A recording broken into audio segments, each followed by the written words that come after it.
Como una forma de contribuir a la sana práctica de los deportes, resaltando su protección jurídica, presentamos Deporte al Derecho. Dirige Andrés Charria. Una presentación de La Voz del Derecho.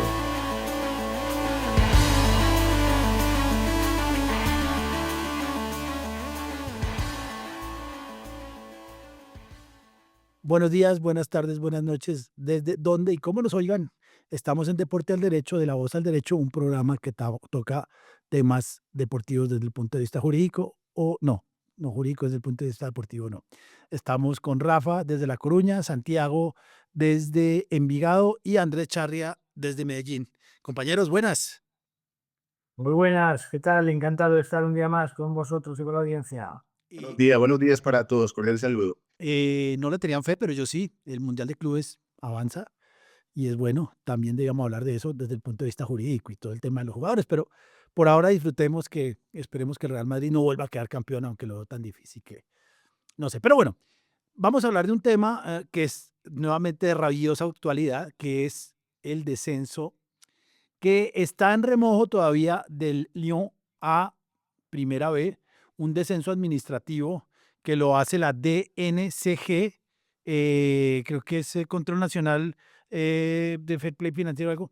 Pero el Lyon, que fue un equipo que durante mucho tiempo tuvo la mala fortuna de enfrentarse a los mejores Barcelonas y tal vez a los mejores Reales Madrid, pero tenía un equipazo, tenía un jugador que siempre me acuerdo que hacía los mejores goles de tiro libre, que era Juninho Pernambucano, Pernambucanos. era un jugador, unos tiros libres, era medio gol, pero hubo un cambio de dueño, y eso me gustaría hablarlo al final, y un cambio de dueño que llevó a un declive.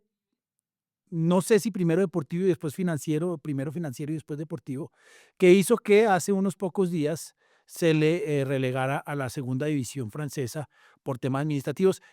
Tenemos un audio de un periodista del equipo que ha venido también y que cuenta de manera un poco más detallada, me parece que es bastante pertinente el tema. Entonces, ese audio hay que oírlo y está. Pero hay un tema que en Europa funciona y que acá no funciona, en Sudamérica no funciona, y es el control financiero. Los equipos de fútbol tienen varios problemas que los hacen muy vulnerables a caídas financieras estrepitosas. Uno es que la gestión no es profesional. Es muy difícil encontrar un equipo donde el presidente o el gerente sea un experto en nada distinto de ver partidos de fútbol. Entonces, al final, eso golpea a tipos como Laporta, que han sacado equipazos, tipos como Berlusconi, no sé, como muchos que están ahí porque tienen dinero, o porque ganaron unas elecciones, en el caso de Argentina y en el caso de Barcelona, o personas con mucho dinero que tienen como gran deseo ser dueñas de un club, o en casos recientes, países que compran equipos, el Manchester City y el PSG. Y entonces siempre tienen problemas, pero de todo el tiempo, de que gastan más de lo que ganan. FIFA es tan consciente de esto que en algún momento incluyó en su reglamento del estatuto de transferencia de jugadores que yo no conozco ningún código en el mundo donde digan, favor, paguen sus deudas. Hay unos contratos, unas deudas y se pagan, y si no se pagan pasa algo. Pero en este sí dicen, se le ruega a los clubes pagar sus acreencias sus deudas, perdón, con los jugadores y con los otros clubes. Entonces, el manejo financiero de los clubes en el mundo, y les recomiendo que lean el inicio de Socceronomics, que habla algo de eso, es desastroso. Desde finales del siglo pasado en España, cuando se crean las sociedades anónimas deportivas, una de las necesidades era sanear un poco la mayoría de equipos, menos 4, sanear un poco los equipos a ver si salían, pero sigue siendo igual. Desde inicios de este siglo se empieza a crear un sistema de licenciamiento de clubes y fair play financiero que en algunos países, en España, en Francia, en Inglaterra, algunos desde el Estado en Francia, o desde los instrumentos deportivos en Inglaterra y en España, tratan de controlar y tratan de que los clubes sean más o menos, digo más o menos, sanos financieramente. Lo que pasa es que una empresa donde no sé cuál es el porcentaje, pero es un porcentaje altísimo de gastos va en salarios, unos salarios, no sé si serán lógicos o no, pero sí son muy altos, hace que los clubes tengan problemas, un patrocinio que se caiga. Creo que al Deportivo de La Coruña le pasó que no pasó una ronda de Champions y financieramente se cae. Ha habido casos de inclusive de desaparición de clubes. El Parma en el 2015 lo desapareció y lo refundaron como Parma Calcio 1913. Glasgow Rangers bajó hasta la cuarta división, ya está otra vez en primera, pero le costó. Leeds entró en administración judicial y lo descendieron a la tercera división. Acaba de volver a ascender a Champions, pero Bastia, Le Mans y Bury los acabaron porque no son financieramente sostenibles. Hay 3 casos que a mí me llaman la atención, 2 que parece que son terriblemente, llamémoslo groseros, que son Paris Saint-Germain y Manchester City, que tienen un Estado atrás que no tiene problema en gastar y que maquillan estados financieros y se saltan, como diría Rafa, a la torera los reglamentos con contratos de publicidad y con algunas cosas que los otros equipos no los pueden tener. Es decir, el Real Madrid, por más grande que sea, nunca va a tener un Estado atrás que le respalda los caprichos a quien sea. Y el tercero que me da mucho la atención y que quiero entrar a hablar con Rafa es Barcelona, porque, y seguramente estoy muy equivocado, es un equipo parecería ser un equipo muy parecido al Real Madrid, y el Real Madrid no tiene problemas. Acá dice alguna investigación y año a año el Barcelona no puede fichar, tiene que negociar con los jugadores porque tiene problemas de control financiero. Vamos a hablar de control financiero. En Sudamérica, es un resumen muy rápido que yo sé que Santiago lo puede hacer igual que yo. En Sudamérica no hay nada. Hay un licenciamiento de clubes, pero eso no importa. Pero quiero hablar de descenso del Lyon y todo el tema de control financiero. Compañeros, Rafa. Bueno, pues has puesto muchos temas sobre la mesa en la introducción, Andrés. Bueno, Desde la perspectiva de España, que creo que es lo que mejor os puedo contar,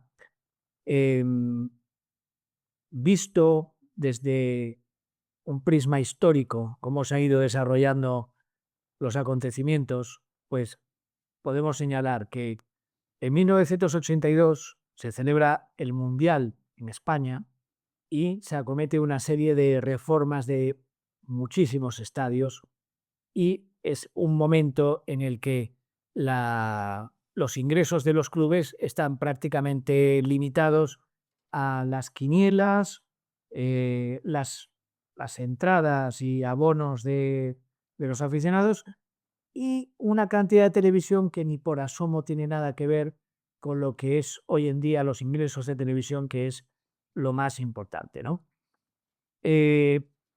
Los clubes incurren en unas deudas elevadísimas con ocasión del Mundial 82, los clubes españoles, y hay un endeudamiento ya sistémico, es decir, todos los clubes están endeudados, o la gran mayoría de clubes.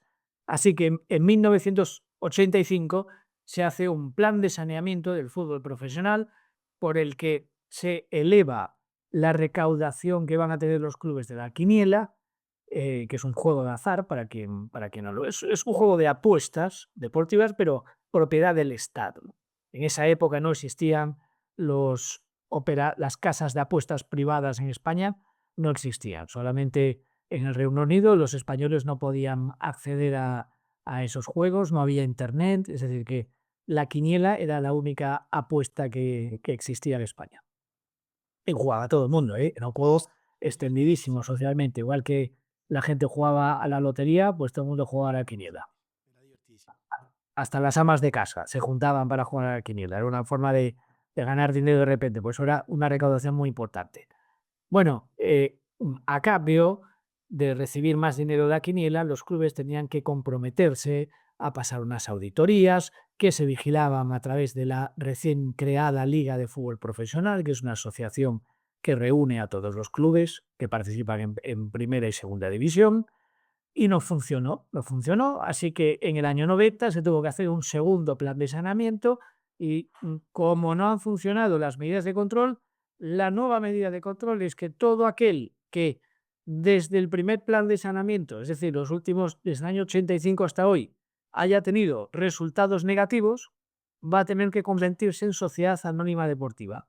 Y los que hayan tenido resultados positivos no tienen obligación de convertirse, será algo voluntario. Y esa es la razón de que Barcelona, Real Madrid, Osasuna y Athletic Club no tuvieran obligación de transformarse en SAD y voluntariamente no lo han hecho desde entonces.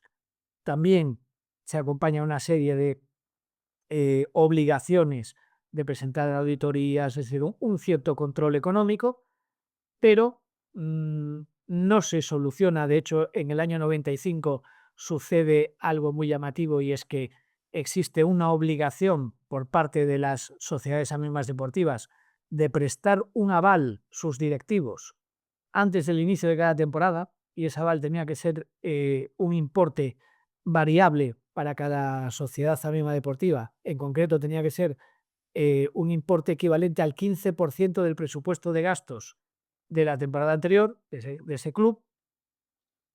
Hay dos clubes, que son el Celta de Vigo y el Sevilla, que no los ponen en plazo.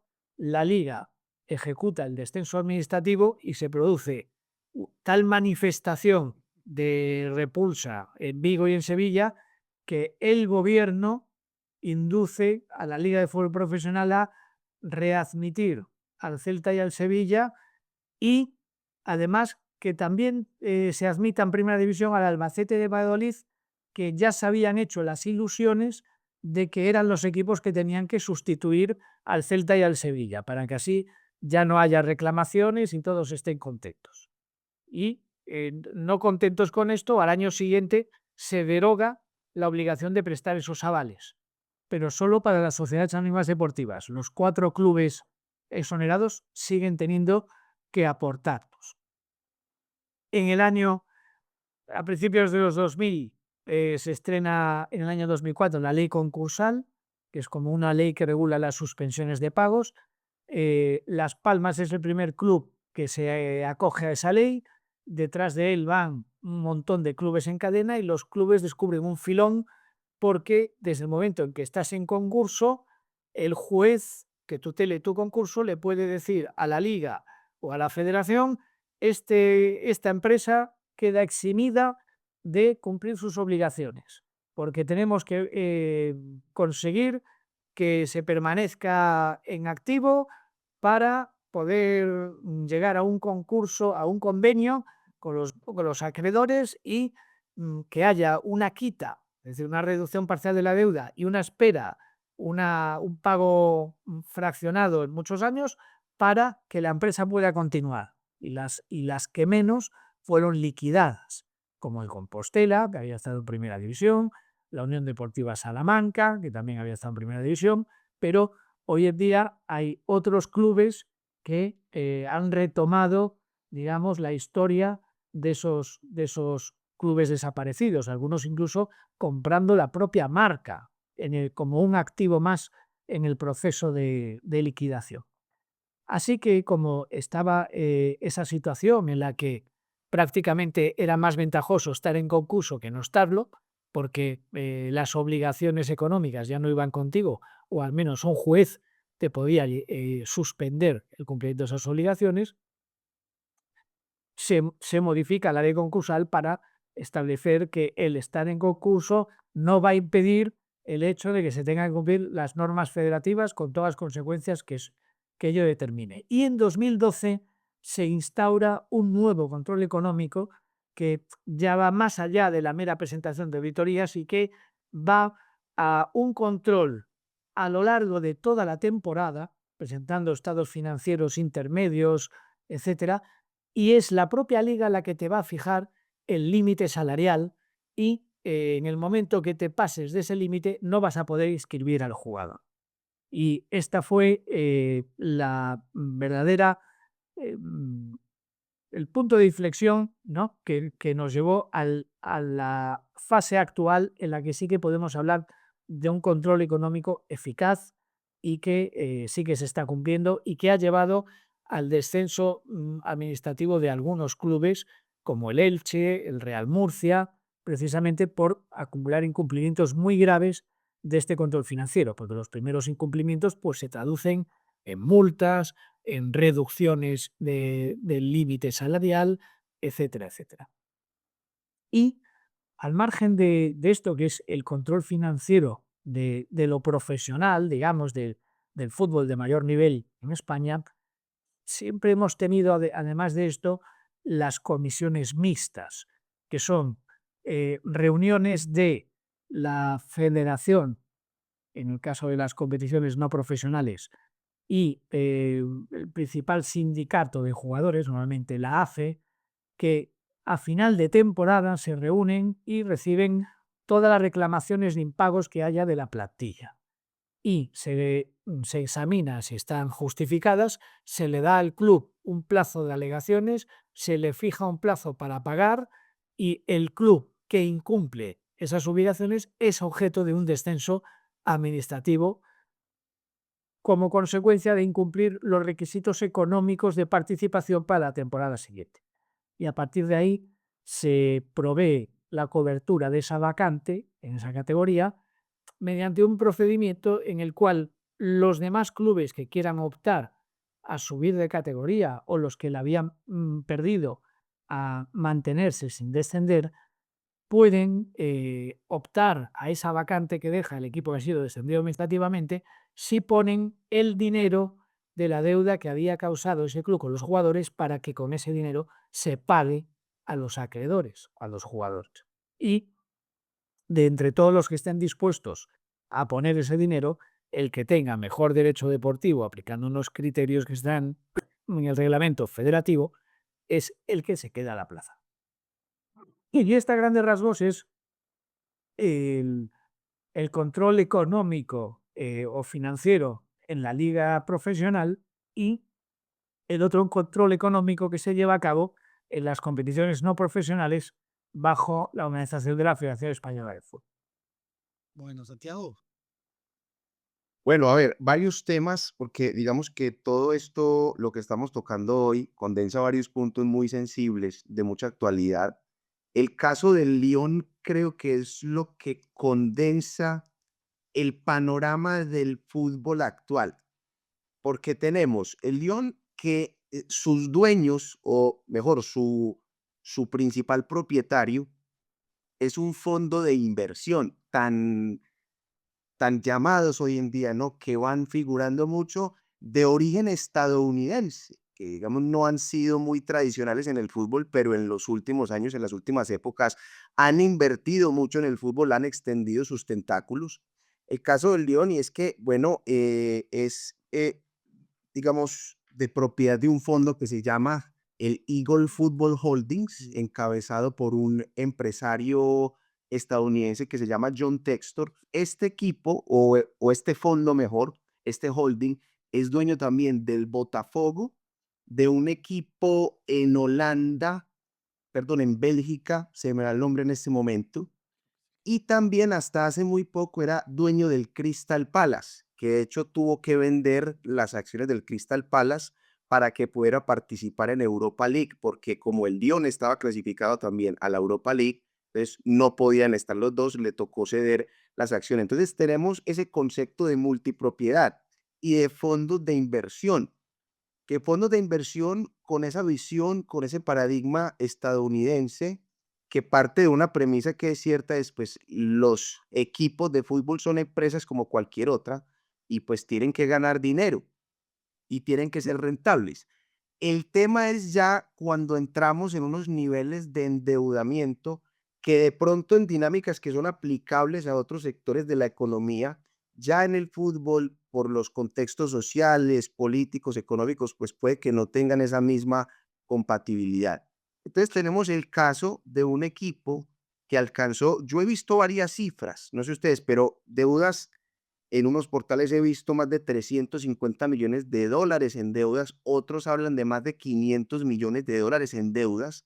Y es un tema que lo ha querido manejar este fondo sacando dinero de un lado para poner aquí. Entonces él decía, no, venga, cuando lo descendieron, que fue algo que se notificó la semana pasada, ellos venían desde noviembre advertidos, le dijeron, ojo, descenso provisional, usted tiene ya acá un nivel de deuda muy grande. Esto fue un tema que fue establecido, como lo comentó Andrés, por la Dirección Nacional de Control y Gestión, que es un órgano, digamos, no como el símil, Rafa, en España, a esa comisión que regula precisamente ese tema de las finanzas de los clubes. En Inglaterra también hay un órgano parecido. Y digo, mire, usted ya llega a un nivel de endeudamiento que tiene que asumir estos compromisos y a esta fecha tiene que pagar por lo menos 170 millones de euros, o si no, ya su descenso pasa a ser provisional, a ser definitivo, como se notificó el pasado martes, y es un tema que en este momento entiendo está en apelación.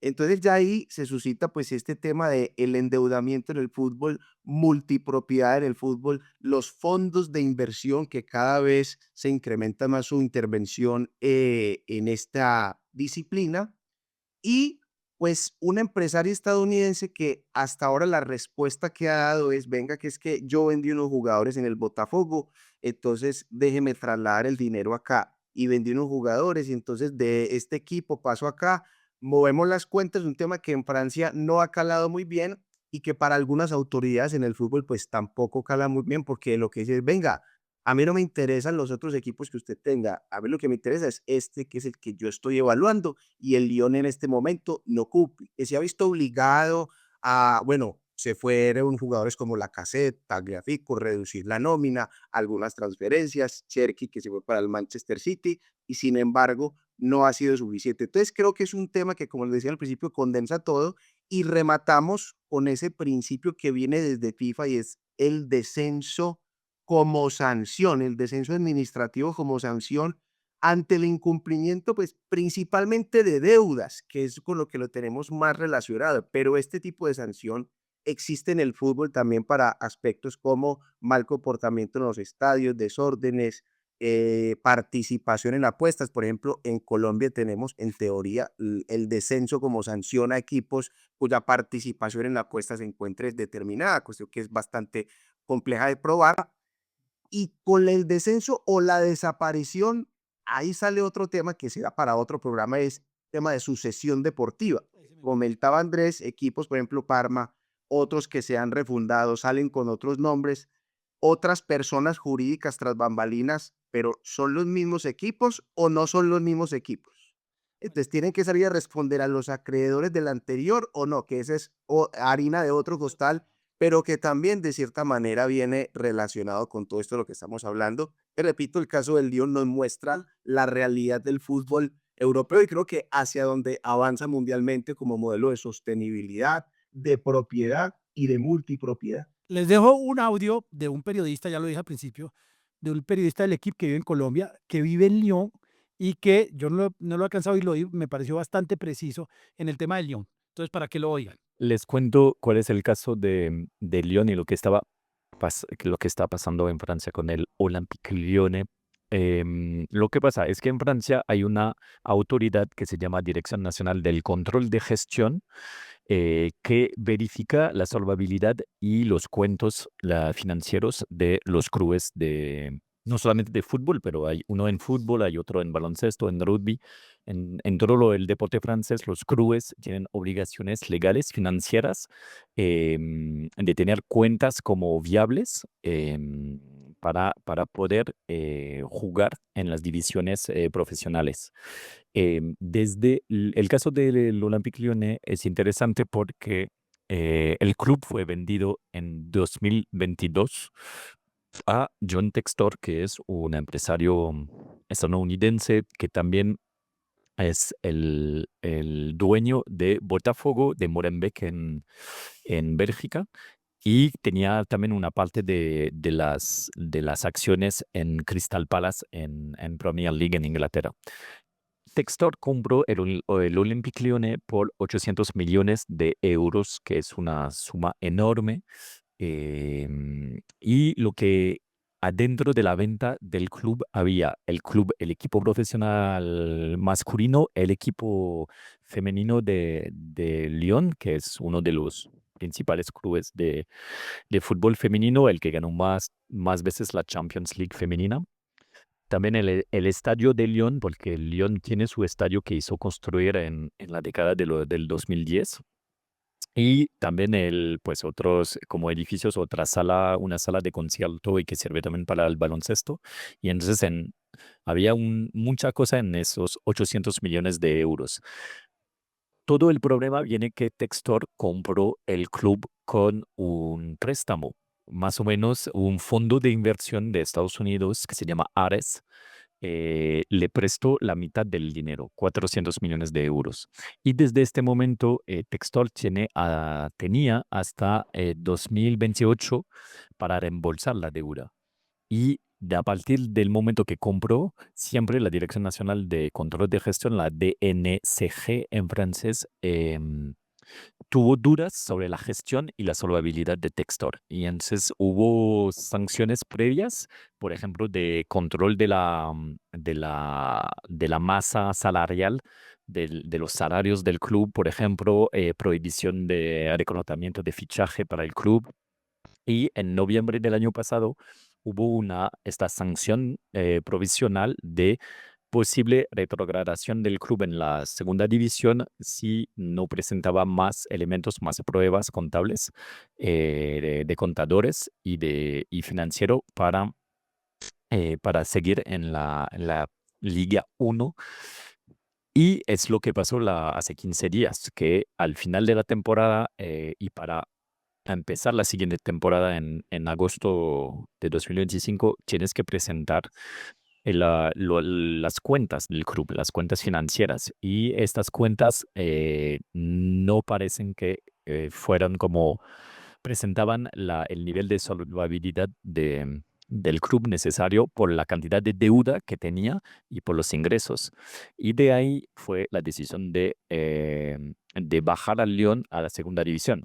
El club ya tomó decisiones muy fuertes y apeló la decisión, y entonces se va a saber, creo que la próxima semana o antes de mitad de julio, si se acepta o no la apelación. La primera decisión que tomó el club es descartar a Textor de la presidencia del club, y entonces fue reemplazado por Michelle Kang, que es la dueña del equipo femenino, que es también que ella también estaba dentro de los accionistas del club y ahora tomó más peso en esto, que es una holding que se llama Eagle Group, que es el dueño real de esos 4 equipos de Botafogo, de Lyon, de Molenbeek, y que antes era también parte de Crystal Palace, pero ya Textor vendió sus acciones en Crystal Palace.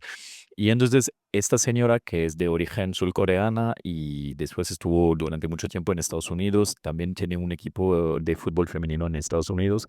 Ella es la presidenta oficial ahora del Olympique Lyonnais en vez de John Textor. Y de ahí van, pero tienen que presentar más elementos financieros. Entonces es saber si Lyon va a presentar más dinero. Más o menos los accionistas tienen que poner más dinero en las cuentas del club.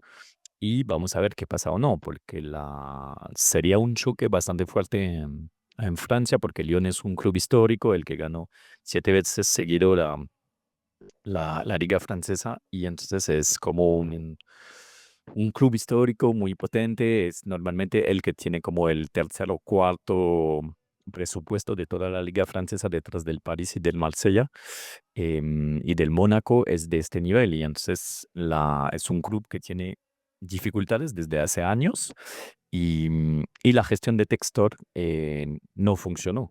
No funcionó por este tema que tuvo que pedir préstamo la mitad del dinero necesario para comprar el club, y que eso no es solvable. Y de ahí sale todo el problema. Ahora, ¿qué puede pasar? O se confirma la decisión y entonces el club en agosto va a jugar en la segunda división.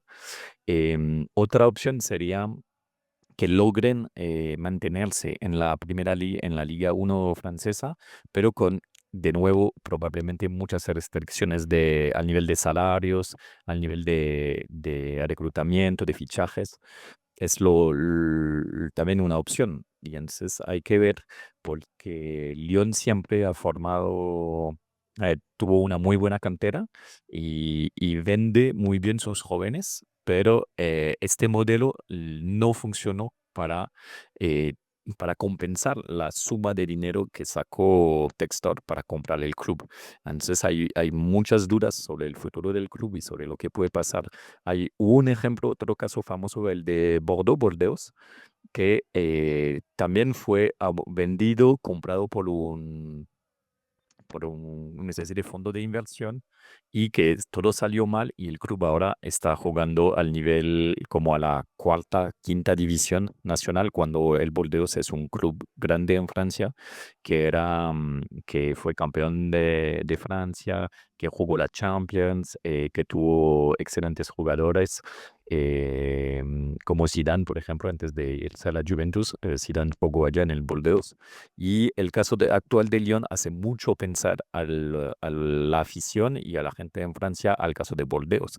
Venta de un club a una entidad que es un fondo de inversión más o menos, o que depende de un fondo de inversión, y al momento el fondo pues destruye el club porque lo que quiere es su plata y que quiere recuperar su plata. Y de ahí sale el problema esto de qué pasa en Lyon. Entonces, vamos a ver qué pasa, pero es un caso particular, digamos, del control que hay en Francia sobre los clubes, los clubes deportivos, y que tener plata no es suficiente. Lo tienes que gestionar bien y saber compensar la inversión que hiciste para demostrar que puedes manejar el club al nivel financiero. Y por el momento no funciona. Además que todo el fútbol francés está en una situación muy complicada por la pérdida de derechos de televisión, de difusión de televisión. Hace 2 veces que los contratos que se hacen no se cumplen al final. ¿Por qué? Porque no hay suficiente gente que compra que compra para ver los partidos del fútbol francés, más o menos. Y eso hace que no es rentable, y entonces las televisiones que compran después no logran compensar la inversión y la compra de derechos de difusión de la liga francesa. Y entonces toda la liga está en un momento muy complicado. Cualquier cosa me cuentas. Chao, chao. Pero hay un tema que a mí me llama mucho la atención y que sé que Rafa lo tiene presente, y es en todos estos temas de deuda, de clubes que están al borde de la quiebra, y aparece, eso se llama en finanzas un caballero blanco con su espada y con su bolsillo lleno de dinero, y dice que va a salvar al club. Entonces, ya sabemos que los clubes con deuda tienen riesgos y cada vez están más. No, Lyon no es el primero, pero yo creo que sí es el equipo más grande. Bueno, Leeds fue campeón, que lo descienden. Pero aparecen unos bárbaros. Yo tengo dos casos, pero hay uno que es actual. Uno que es Peterman. ¿Cómo se llamaba Peterman? Roman Peterman, si no es. Dimitri Peterman. Bueno, y hay uno que lo he vivido porque yo soy, parte de mi corazón está en Valencia, que llama Peter Lim. Peter Lim llega en el 2014 a Valencia, de un Valencia que llegó a ser bueno, llegó a pelear de igual a igual, pues peleó una final de Champions con Real Madrid, y llega y promete que va a hacer de Valencia la mayor fortaleza deportiva de Europa y que iba a ser campeón de Champions League. Lo mismo que Mike Ashley en el Newcastle. Este Peter Lim es de Singapur, si no estoy mal, y dijo, yo voy a repotenciar el Valencia. Y de 2014 a hoy, ya son más de 10 años, el club solo ha pasado por dolores y vergüenzas. El año pasado estuvo a punto de descender, el antepasado también, no sé cuál será la plantilla que estén haciendo, pero ha traído, bueno, lo primero es que su presidenta no sabía hablar español, él tampoco, parece que es un juguete para el hijo, algo leí en España, pero son esos nuevos dueños que nosotros queremos y queremos que lleguen acá. Parece que no les está yendo también unos nuevos dueños que hay en Colombia, y que lo que hacen es llegar a desguazar al club y lo único que les interesa, como cualquier empresa que lo acaba de decir Santiago, es ganar dinero. ¿Qué pasa con ese tipo de personajes en España, Rafa? A esa lista de casos se podría añadir también la de un jeque que llegó al Málaga también por la época de 2010, etcétera, Altani. Podría haber paralelismo con el Newcastle, que os acordáis cuando lo adquirieron también millonarios árabes, los propios aficionados del Newcastle lo celebraron disfrazados, ¿no?, con ropas árabes y quemando billetes de mentiras, como diciendo ahora vamos a fichar a quien queramos. Y en el Málaga quizá hubo gente que también pensó que con la llegada de Altani sería así, pero la realidad ha sido toda la contraria. Hay procesos penales contra esta persona y su familia. En la actualidad el club está administrado por un abogado nombrado administrador judicial en el seno de ese procedimiento. Y sí, en general, ¿qué ocurre en estos casos? Pues que como son sociedades anónimas deportivas, pues en el momento que alguien compra el paquete mayoritario de acciones, ya se hace con el control efectivo de esa sociedad, de ese club, sin tener que pasar por las urnas. Algo que, por ejemplo, en el Real Madrid y el Barcelona nunca podría suceder porque son los socios los que eligen democráticamente al presidente. Si bien también es cierto que para ser presidente tenías el hándicap de que había que poner ese aval que seguía en vigor para estos clubes de un 15% del presupuesto de gasto de un Madrid o un Barcelona. Muy poca gente podía optar a ser directivo de alguno de estos clubes. Y además hay que decir que esta obligación ha desaparecido recientemente, creo que en el 2022, y aún así estos clubes voluntariamente han decidido mantener ese filtro para ser directivos. Entonces, pues cuando hay un nuevo dueño, una nueva propiedad en el club, como lo has explicado muy bien, o sea, hablamos de un inversor que ve un negocio y busca la rentabilidad. Entonces, ¿qué ocurre? Que no es un negocio al uso, que hay un sentimiento, lo que hay es la afición. Las empresas no tienen aficionados, no hay gente que se manifieste por la venta de un activo importante para mejorar el estado financiero del club, y en cambio en una sociedad anónima deportiva sí que sucede. Si se traspasa al jugador identificado como el alma mater del equipo, pues hay una manifestación. Y si encima se percibe que estas decisiones se toman desde un lugar apartado, desde otro país, por gente que no conoce la historia y la tradición, pues todo ese sentimiento entra más en ebullición. Y eso es lo que está pasando en muchos de los casos que has narrado. E incluso, pues, el ejemplo que pusiste de Dimitri Peterman, una persona que fue cambiando de club. Y que Porque realmente él quería llevar, o sea, estuvo en el Palamos, en el Alavés, en el Racing de Santander, y nunca con final feliz. Pero es que además este hombre quería el control absoluto, es decir, desde las decisiones financieras más importantes hasta quién jugaba en el campo, hasta tal punto que él tenía licencia de delegado para estar en el banquillo, y aunque había un entrenador con licencia, todo el mundo sabía que el que estaba dando las órdenes era el presidente Peterman como delegado. Rafa, una pregunta, porque nos desviamos un poco, pero a mí hay un tema que me llama la atención. Creo que Barcelona quiere fichar a Nico Williams, pero parece que no puede. ¿Qué es lo que pasa ahí? Porque llevamos en un sainete de 2 años en que parece que Barcelona no va a poder, pues sí los firma, pero no los va a poder inscribir. ¿Qué es lo que pasa con Barcelona? Bueno, el Barcelona tiene en las últimas temporadas dificultades con el control económico de la liga, lo que le influye en la capacidad de inscribir jugadores.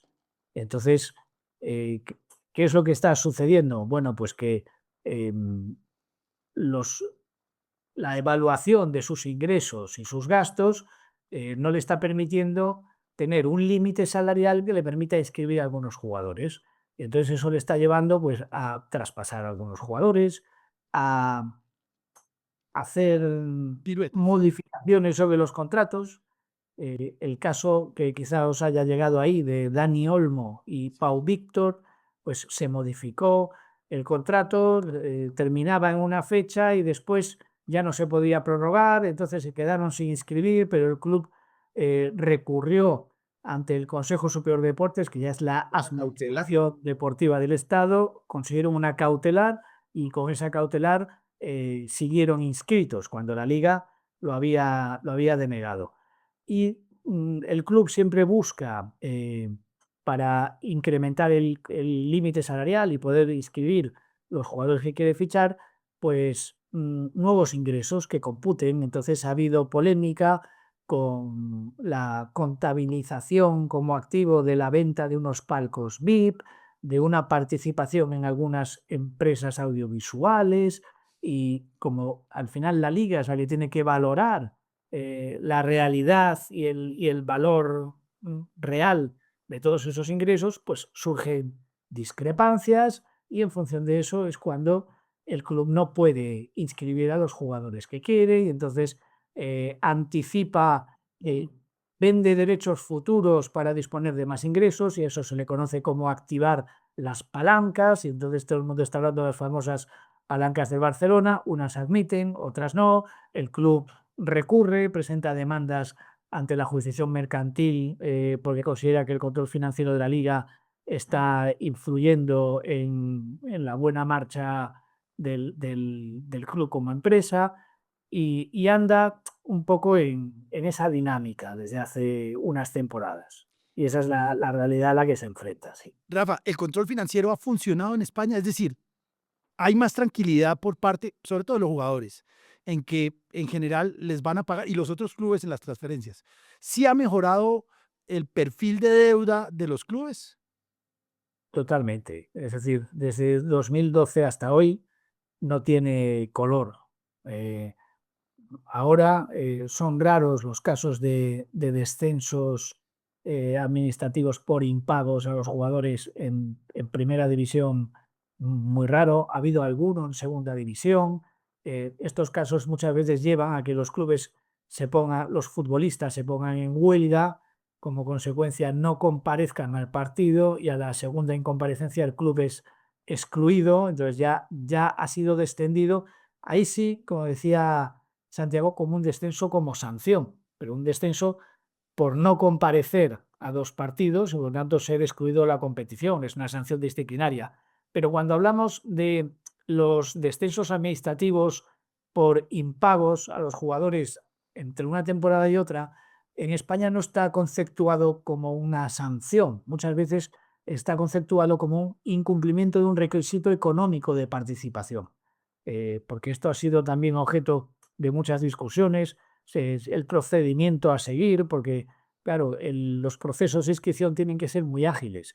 También un procedimiento sancionador, pues tiene su tramitación, su audiencia, sus pruebas, y sus recursos, sus cautelares, y no es tan ágil como el tema de verificar el cumplimiento de los requisitos económicos para participar en esa competición, que no te impide participar en una división inferior, sino que tienes que cumplir los requisitos económicos acorde a la categoría en la que pretendes, al nivel competicional en el que pretendes competir.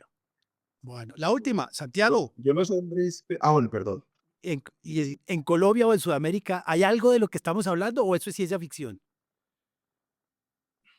Es que el único que tiene algo parecido es, de hecho, hace poco di una clase sobre el tema, y realmente Conmebol es la única, pero un tema de licenciamiento, pero muy poco invasivo. Tú lees el reglamento y Sí, hay está unas chequeado. condiciones.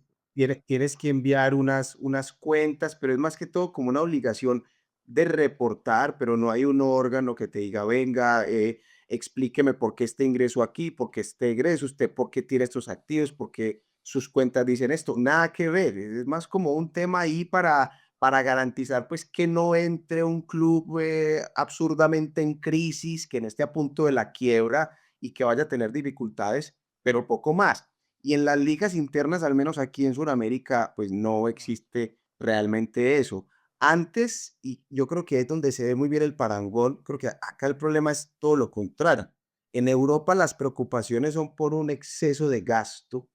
Acá es porque no hay gasto, acá es porque no invierten, porque los clubes gastan muchas veces, obviamente hay infraestructuras más precarias, pero muchos clubes invierten por debajo de sus posibilidades reales. Yo me acuerdo que por allá en el 2016, 2017, alguien propuso en Dimayor, aquí en Colombia, como un control financiero a la inversa, o sea, que fuera como un gasto mínimo. Bueno, usted mínimo tiene que invertir esto, mínimo esta tiene que ser su plantilla. Claramente son ideas que no gustan mucho en nuestros próceres, pero yo creo que a mí me gustaría ver un Peter Lim aquí en Colombia, Andrés, que venga y con el equipo Y y acá ya hay uno, haga el del Cúcuta, ¿cómo se llama? que haga alguna locura. Rendón, pero Rendón ha Que quebrado tres gaste. equipos. ¿Qué? Cadena, perdón, Rendón. Cadena ha Sí, sí, quebrado sí, tres cadena. equipos. No, yo sí creo que, y acá quedó campeón un equipo que iba a ser liquidado, el Pereira, y el Cúcuta también. De manera que yo sí creo que acá nos falta seriedad en eso. Lo que pasa es que con 3 partidos ganados son campeones, y quién le va a decir uno al Pereira que debía haber desaparecido cuando quedó campeón y vino a jugar acá a Palmeiras. Entonces es difícil. Pero yo creo que en términos generales el control financiero es bueno. Repito, la gestión de los equipos de fútbol a nivel mundial, Peter Lim o Cadena o Riquelme en Boca, no es la mejor, y tienden a quedar debiéndole, sobre todo a los jugadores que son, aunque no pareciera, son la parte más débil de todo esto, porque de eso viven. Me parece que el control financiero es bueno, me parece que sería sano. Acá se intentó con el licenciamiento de clubes de Conmebol, pero al final lo único que había que tener era un club femenino, que eso se lo inventaban fácil. Y no sé qué vaya a pasar con Lyon, pero es llamemos que el corolario a todo esto, es que no cualquier Peter Lim o cualquier Peterman va a arreglar un club. Millonarios, cuando llegó el fondo Amber, dijimos que íbamos a ser campeones de Copa Libertadores 36 veces seguidas, y no llegamos a quedar campeón de la liga sino una vez. Porque es que una cosa es lo que dicen, y cuando usted empieza a ver el estado financiero y no ve acción, pues tiene que poner a ver acción, y lo que hacen en los clubes la mayoría con este tipo de dueños es vender sus activos cuando todavía no están maduros, jugadores de 19 años que los malvenden, que no les va bien afuera, y que mire, el arquerito este venezolano que era bueno, creo que se desapareció. Wilker Fariñez Sí, está en Río Negro, Águilas, por el eso. semestre pasado. Ahí cumpliendo, pero obviamente Era sí un, se proyectaba para era un para jugador que seguir. valía la pena, pero había que venderlo porque no había plata, y acabó en Águilas. Entonces yo creo que el control financiero es importante, es necesario, y acá no se hace. Lo último que pasó fue Milei diciendo que si vuelven sociedades anónimas a los argentinos pueden competir con los brasileños. Jóvenes, señores, me voy, nos vemos, un abrazo a todos, y ojalá controlen más a los equipos. Muy bien, un saludo y hasta la próxima.